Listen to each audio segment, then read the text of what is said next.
Hello বন্ধুরা। তো আমরা তো এটা জানি যে বাংলাদেশের সব থেকে বড় সেতু হলো পদ্মা সেতু, কিন্তু আপনাকে যদি প্রশ্ন করা হয় বাংলাদেশের আরো কয়েকটি দীর্ঘতম সেতুর নাম বলতে, আপনারা কিন্তু সেগুলি পারবেন না, কারণ আপনাদের সেগুলি সম্পর্কে কোনো ধারণা নেই। তো আজকে আমরা বাংলাদেশের কিছু দীর্ঘতম সেতু নিয়েই কথা বলবো। তো চলুন ভিডিওটা শুরু করা যাক। প্রিমিয়াম মশলা, কোকো, কাস্টার্ড পাউডার সহ আরও অনেক বেকিং পণ্যের সমাহারে সেরা দিচ্ছে বিশুদ্ধতা ও উৎকর্ষতার নিশ্চয়তা। দেশ জুড়ে সেরা কনজিউমার গুডসের ডিলারশিপ চলছে।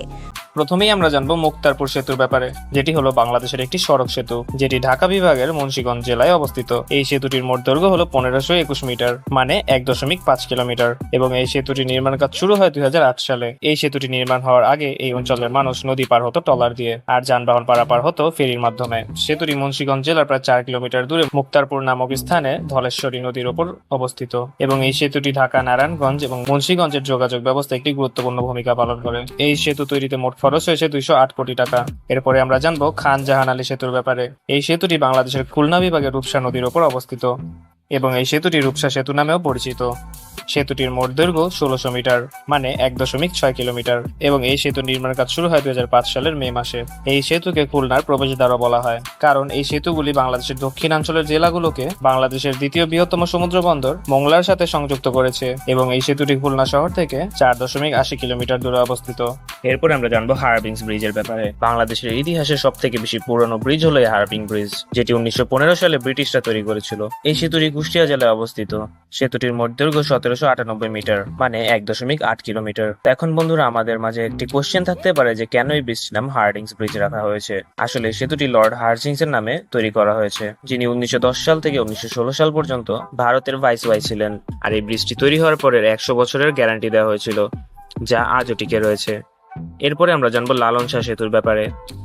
বাংলাদেশের কুষ্টিয়া জেলায় পদ্মা নদীর উপরে হার্ডিংস ব্রিজের পাশেই এই সেতুটি রয়েছে। এই সেতুটি 2004 সালে তৈরি করা হয়েছিল। সেতুটির মোট দৈর্ঘ্য 1800 মিটার, মানে 1.8 কিলোমিটার, এবং এটি পদ্মা বহুমুখী সেতু এবং বঙ্গবন্ধু সেতুর পর তৃতীয় বৃহত্তম সেতু। এই সেতুটি বাংলাদেশের উত্তরাঞ্চলের রাজশাহী বিভাগ এবং রংপুর বিভাগ, খুলনা জেলার মংলা বন্দরের সাথে গুরুত্বপূর্ণ সড়ক সংযোগ প্রদান করে থাকে। আর এই সেতুটি স্থায়ীভাবে পাকশি সেতু নামে পরিচিত। এরপরে আমরা জানবো যমুনা সেতু বা বঙ্গবন্ধু সেতু নামে। আজ থেকে কিছুদিন আগেও এটি ছিল বাংলাদেশের সব থেকে বেশি দীর্ঘতম সেতু, যার মোট দৈর্ঘ্য 4987 মিটার, মানে 5 কিলোমিটার। এই সেতুটি 1998 সালের জুন মাসে খোলা হয়েছিল। আর এটি যমুনা নদীর পূর্ব তীরের ভুয়াপুরকে এবং এর পশ্চিমের তীরে সিরাজগঞ্জকে সংযুক্ত করে। 1998 সালে নির্মাণ হওয়ার পরে এটিই ছিল বিশ্বের 11তম দীর্ঘতম সেতু, এবং বর্তমানে এটি দক্ষিণ এশিয়ার 6ষ্ঠ দীর্ঘতম সেতু। আর এই সেতুটি তৈরি হওয়ার পর উত্তরবঙ্গের মানুষের কাছে ঢাকা পৌঁছানো অনেক সহজ হয়ে গিয়েছে। এরপরে আমরা জানবো পদ্মা সেতুর ব্যাপারে।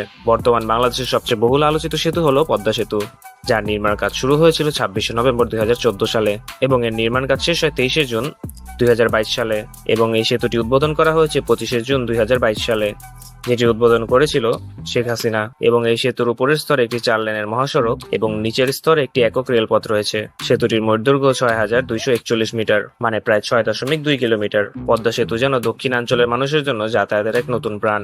এই সেতু নির্মাণে খরচ হয়েছে $3.6 বিলিয়ন, মানে বাংলা টাকা প্রায় 30,193 কোটি টাকা।